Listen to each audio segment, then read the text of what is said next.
మీ అందరికి ముగ్గురు మాట్లాడిన వీడియో చూపిస్తాను. వాళ్ళు ఏం మాట్లాడారో ఒకసారి మీరే వినండి. ఇదే జవాబు చెప్పండి. ఆదాం అవ్వలు ఇద్దరే ఉన్నారు, వాళ్ళకి పిల్లలు పుట్టారు. ఇప్పుడు వివాహం చేసుకుని సంతానాన్ని కనాలి. ఏంటి ధర్మం ఎలా జరుగుతుంది? ఎలాంటి ధర్మం జరుగుతుంది? మీరు ఎందుకు నమ్ముతారు అట్లా? మరి అంటే ఆదాం అవ్వలే సరే, అలా కాకుండా ఎలా జరిగిందో చెప్పండి. పోనీ హైందవ సాంప్రదాయం ప్రకారంగాను ఎలా జరిగిందో చెప్పండి. ఎందుకంటే ముస్లిం సమాజం కూడా ఇదే నమ్ముతుంది. హైందవ సమాజానికి అడగండి, మొదటి మనిషి ఎలా పుట్టాడు, మొదటి సంతానం ఎలా కలిగింది? ఈ విషయమై మన ఆదాము ఆయన మనందరి తండ్రి, ఈవిడ మనందరి తల్లి. జీవం కలిగిన ప్రతి వారి ఆదాము హవ్వల నుంచి మనం అంతా ఏర్పడ్డాం, మనమంతా వచ్చాం. ఓకే, ఆదాము హవ్వ. అవును. ఇప్పుడు ఫర్ సపోజ్ ఆదాముకు మీరు పుట్టారు, ఆదాము హవ్వలకు మీరు పుట్టారు, అవును. ఇంకొక పర్సన్ పుట్టారు, అవును. మీరిద్దరు అన్నదమ్ములు కావాలి.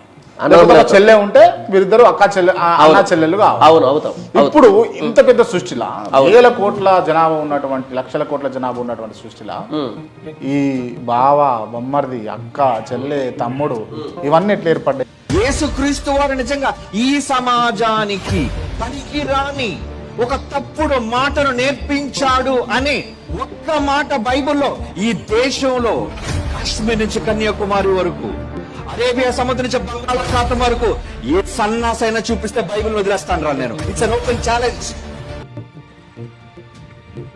అయ్యా పాస్ట్ గారులందరినీ నేను ఒకటే అడుగుతున్నా.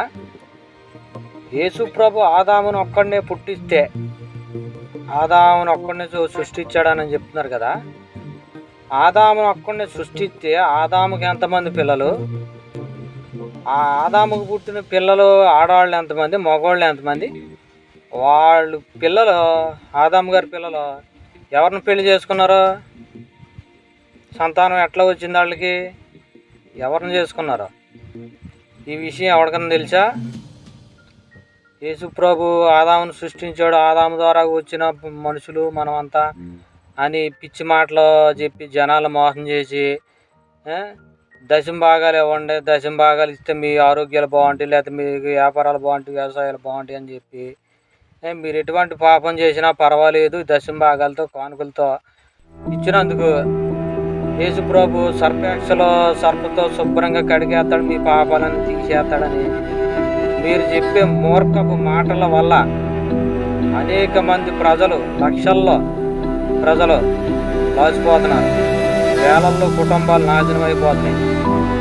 మీరు బతుకు తెరువు కోసం బైబిల్ పట్టుకొని ప్రజలను మోసం చేయటం వలన అనేక కుటుంబాలు రోడ్డున పడి అడుక్కు తిని అగౌరవంగా నానా బాధలు పడుతున్నారు.